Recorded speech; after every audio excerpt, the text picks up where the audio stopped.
Pemirsa, kita awali informasi Sindo Malam dari gempa yang melanda Kabupaten Batang, Jawa Tengah pada Minggu sore. Gempa merusak bangunan Masjid Agung Darul Mutakin di alun-alun Batang serta sejumlah rumah warga. Dua menara mengalami retak pada dinding dan tembok keramik copot hingga jatuh berkeping-keping. Kondisi masih belum bisa dipastikan keamanannya, namun sejumlah jemaah tetap menjalankan ibadah sholat seperti biasa. Dari BMKG, lokasi gempa di 6,87 LS, 109,75 BT. Pusat gempa berada di darat 5 km timur Laut Batang dengan kedalaman 6 km. Gempa dirasakan di Batang, Pekalongan, Kendal, dan sekitarnya. Sementara itu dari beberapa media sosial didapatkan video amatir kerusakan di sejumlah lokasi. Beberapa rumah kecamatan Warung Asem rusak berat. Belum ada laporan korban jiwa maupun luka-luka akibat gempa ini.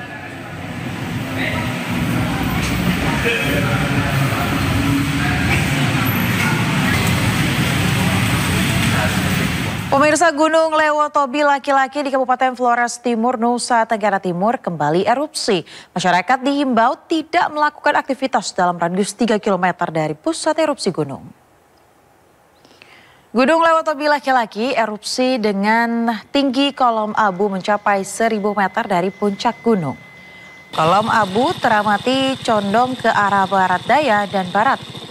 Erupsi ini terekam di seismogram dengan amplitudo maksimum 47,3 mm dengan durasi 2 menit 55 detik.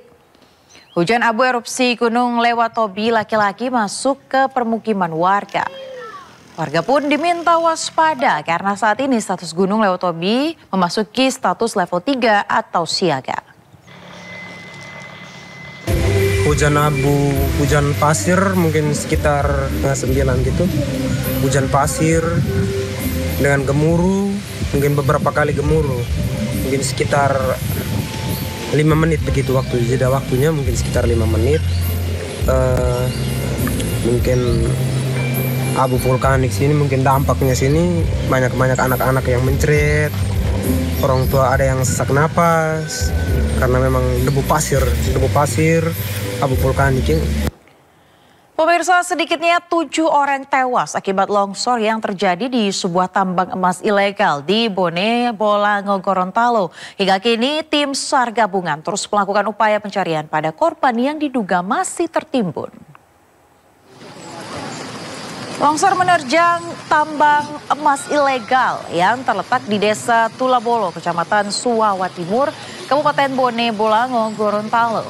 Hingga Minggu sore, pemirsa, sedikitnya 7 orang tewas akibat tertimbun material longsor.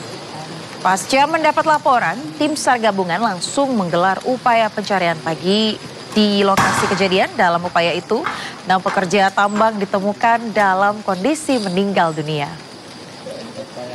Pihak tim SAR yang dipimpin Basarnas Gorontalo terus melakukan upaya pencarian karena diduga puluhan penambang masih hilang. Medan yang sulit diakses menjadi salah satu kendala dalam upaya evakuasi. Selain akibat penambangan ilegal, diduga longsor juga dipicu hujan deras yang mengguyur wilayah Bone Bolango sejak semalam. Upaya pencarian akan dilanjutkan esok hari.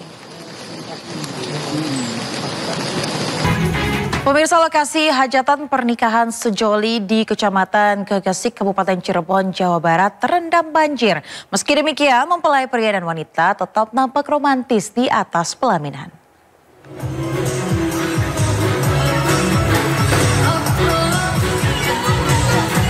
Beginilah suasana pernikahan Sanjaya dan Dewi di Desa Jagapura, Kecamatan Gegesik, Kabupaten Cirebon, Jawa Barat pada Minggu siang. Meski lokasi pernikahannya terendam banjir, namun rangkaian acara pesta pernikahan sejoli ini tetap berlangsung dengan hikmat. Mulai dari akad nikah hingga acara hiburan. Pengantin pria mengaku tak mungkin mengundur acara pernikahan lantaran seluruh rangkaian sudah disiapkan. Ya, awal-awal cukup sedih sih. Cuman karena tanggal udah ditentuin, semua udah di booking juga. Jadi mau nggak mau kita harus diadai hari ini juga. Walaupun gimana pun kondisinya kita harus adain hari ini. Tamu-tamu alhamdulillah semua datang dan bikin saya jadi lebih semangat karena mereka juga semangat, terharu gitu ya. Iya, mau nganter, mau nyuksesin. Diketahui 4 desa di wilayah Jagapura, Kecamatan Gegesik menjadi titik terparah banjir. Selain karena intensitas hujan yang tinggi, banjir diperparah dengan adanya tanggul Sungai Songket yang jebol. Dari Cirebon, Jawa Barat, To Iskandar, iNews melaporkan. BMKG memprediksi hujan lebat yang disertai angin kencang masih akan melanda wilayah Jabodetabek hingga sepekan ke depan. Penyebab turunnya hujan lebat saat memasuki musim kemarau antara lain yakni La Nina yang semakin memperkuat potensi pembentukan awan hujan.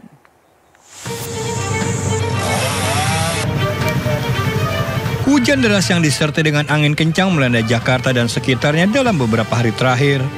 Tak hanya mengakibatkan banyaknya pohon tumbang, guyuran hujan yang deras juga membuat sejumlah ruas jalan di Jakarta tergenang air. Meski saat ini masih memasuki musim kemarau, namun menurut BMKG hujan tetap bisa turun akibat adanya pola perubahan cuaca. Meski begitu, BMKG melihat jika fenomena tersebut merupakan hal yang biasa terjadi saat musim kemarau. BMKG memprediksi hujan deras yang disertai dengan angin kencang masih akan terjadi di Jakarta dan sekitarnya hingga sepekan ke depan. Pengaruh fenomena cuaca tersebut, mulai dari MGO, gelombang Rossby, dan adanya suhu muka laut yang masih hangat, itu masih diperkirakan masih menimbulkan adanya potensi hujan dengan intensitas sedang hingga lebat yang dapat disertai kilat atau petir atau juga angin kencang di sebagian besar wilayah Indonesia secara umum pada periode tanggal 6 hingga 12 Juli 2024 atau sepekan ke depan. Begitu juga dengan sejumlah wilayah lain di Pulau Jawa, Sumatera, Kalimantan, Sulawesi, Maluku, dan Papua. Dari Jakarta, Rani Sanjaya melaporkan. Pada kembali di Sindo Malam bersama saya Aya Nufus. Pemirsa, hasil sidang pra-peradilan tersangka kasus pembunuhan Vina dan Eki Peggy Setiawan akan diumumkan Majelis Hakim Pengadilan Negeri Bandung Senin besok. Setelah sepekan jalannya sidang pra-peradilan, Peggy Setiawan akan memasuki babak akhir dengan pembacaan putusan di hari Senin besok. Kuasa hukum Peggy Setiawan, Sugianti Iriani, berharap Hakim Tunggal Eman Sulaiman bisa memberikan putusan yang objektif. Karena tim kuasa hukum Peggy yakin bahwa Peggy Setiawan bukanlah pelaku pembunuhan Vina Cirebon pada 2016 silam. Selain itu, ibu kandung Peggy Setiawan, Kartini, berharap putusan hakim bisa diputuskan secara adil sehingga anaknya Peggy bisa segera dibebaskan dari penjara.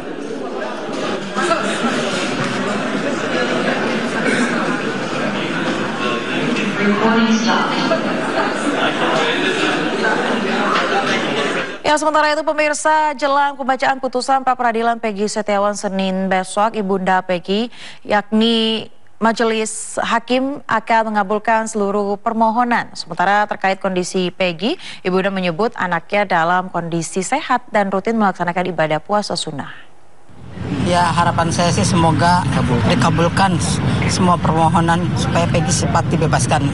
Bu, tadi kan sempat jenguk Peggy, Bu, gimana kondisi Peggy? Ya, alhamdulillah Peggy sekarang agak kurus, cuman ya lumayan sekarang sehat, dia bersemangat. Kemarin apa yang dibicarakan dengan Peggy?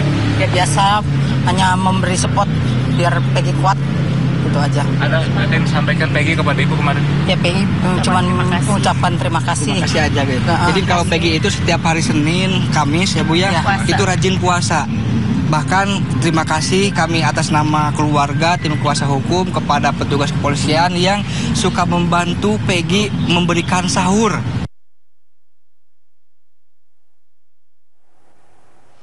Pemirsa, usai menyerahkan kesimpulan dalam sidang pengajuan pra-peradilan Peggy Setiawan, Polda Jawa Barat berkeyakinan Majelis Hakim akan menolak dalil pemohon.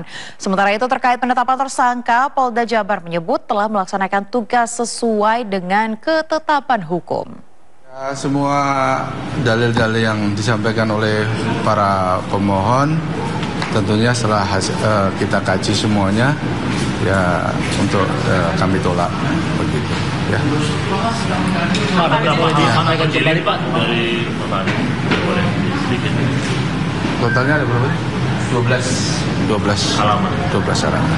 Kalau kesimpulan kan sedikit aja, nggak terlalu banyak-banyak. Kalau secara garis besar seperti apa sih Pak kesimpulan dari ya apa yang menjadi bukti-bukti kemarin yang telah disampaikan tuh masalah penetapan tersangka kepada pemohon, ya kami sudah menyatakan bahwa itu sudah sah menurut hukum. Pak, sedikit Pak, 5 hari persidangan menurut Polda Jabar bagaimana Pak jalannya persidangan dan juga hakim sendiri penilaian dari Polda Jabar bagaimana Pak? Sangat bagus, hakim dalam posisi ini netral, gitu ya. Pemirsa, sidang pra-peradilan Peggy Setiawan tersangka kasus pembunuhan Vina dan Eki yang dipimpin langsung Hakim Tunggal Eman Sulaiman membuat selaku praktisi hukum juga advokat OC Kaligis menanggapi terkait pra-peradilan dengan melihat pasal 82 ayat B dan C di mana sidang harus diputus setelah 7 hari. Coba kita lihat pasal 82.1 A, B, dan C. Nah, 3 hari setelah dimajukan, kemudian harus dibuka sidang yang harus diputus dalam waktu 7 hari. B mengatakan apa yang harus diperiksa. Pemohon harus mengajukan alibi bahwa pada waktu itu memang dia salah tangkap karena dia bukan pelaku. 2 saksi cukup. Nah, kemudian termohon mengajukan kontra alibi. Nah, hakim mesti dalam waktu 7 hari. Manakala lebih dari 7 hari, hakim sudah tidak mempunyai wewenang. Itu perintah undang-undang.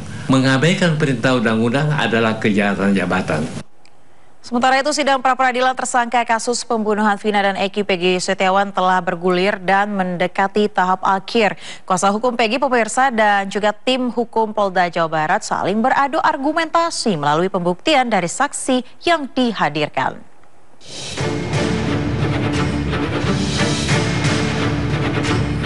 Kubu Peggy Setiawan tersangka kasus pembunuhan Vina dan Eki melawan Polda Jawa Barat melalui gugatan pra-peradilan yang diajukannya. Sidang perdana pra-peradilan atas penetapan tersangka Peggy Setiawan digelar di Pengadilan Negeri Bandung Senin 1 Juli 2024 dengan dipimpin Hakim Tunggal Eman Sulaiman. Sidang perdana dimulai dengan pembacaan permohonan dari pihak Peggy Setiawan. Di hari kedua persidangan Selasa 2 Juli 2024, Polda Jawa Barat selaku termohon membacakan jawabannya atas gugatan pra-peradilan Peggy Setiawan. Polda Jabar menolak seluruh dalil yang disampaikan kubu Peggy Setiawan dalam surat permohonan. Polda Jabar meyakini penetapan Peggy sebagai tersangka sudah berdasarkan dan telah memenuhi barang bukti yang cukup dan sah. Atas jawaban Polda Jawa Barat, kubu Peggy Setiawan pun membalas melalui replik. Tim kuasa hukum Peggy menilai dalil yang disampaikan Polda Jawa Barat dalam persidangan melantur. Tim kuasa hukum Peggy juga menganggap penangkapan yang dilakukan terhadap Peggy tak sesuai prosedur. Pasalnya, tak ada satupun alat bukti yang menguatkan bahwa Peggy Setiawan adalah pelaku pembunuhan Vina dan Eki. Setelah adu argumen antara kuasa hukum Peggy dan Polda Jawa Barat, kubu Peggy Setiawan pun melanjutkan pembuktian melalui keterangan saksi. Pihaknya menghadirkan 5 saksi fakta dan 1 ahli pidana untuk membuktikan kliennya tidak bersalah. Saksi yang dihadirkan yakni ahli pidana Suhandi Cahaya, Dede Kurniawan dan Suharsono alias Bondol, rekan kerja Peggy saat menjadi buruh bangunan, serta pasangan suami istri Agus dan Riana selaku pemilik rumah tempat kerja Peggy. Di hari keempat persidangan giliran Polda Jawa Barat untuk melakukan pembuktian.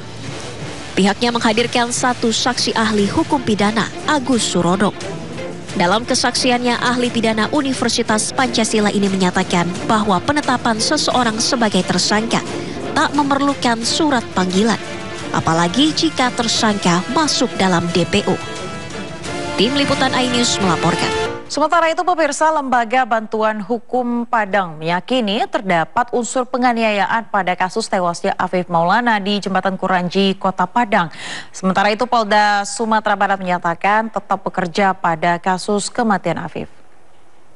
Jadi sekali lagi rekan-rekan, Polda Sumatera Barat sampai saat ini masih melanjutkan proses penyelidikan kasus penemuan mayat di Jembatan Kuranji.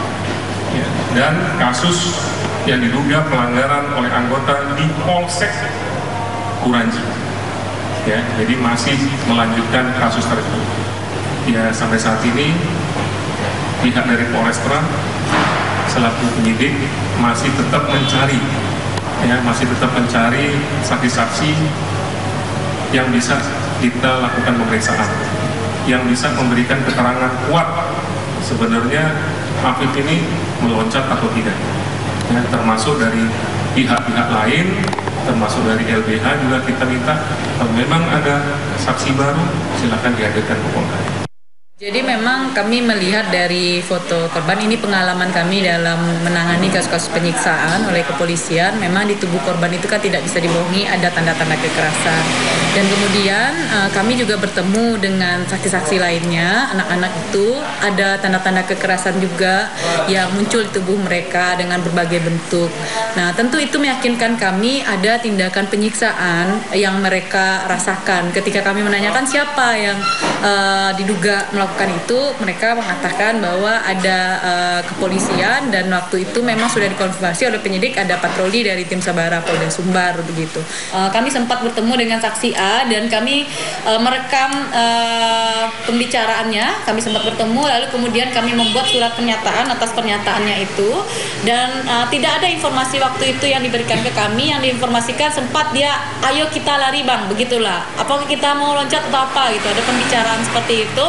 Dan waktu itu kami sempat bertanya, apakah kamu yakin dia melompat, apakah kami ini, dan waktu itu jawabannya di depan kami dia mengatakan tidak situasinya. Dan kemudian pernyataannya itu dia katakan dia sempat juga tidak melihat korban AM ini karena situasi kacau balau, berlari-larian begitu situasinya, begitu ada yang dibekuk, ada ini, dan kemudian saudara A ini juga dibekuk begitu situasinya gitu. Dan kemudian ini yang kemudian menjadi kejanggalan bagi kami, tiba-tiba kami tidak bisa berkontak dengan saksi A dan kemudian situasi itu padahal kami sudah mengatakan kami siap jadi pendamping hukumnya, tetapi kemudian saksi A terisolir dari kami.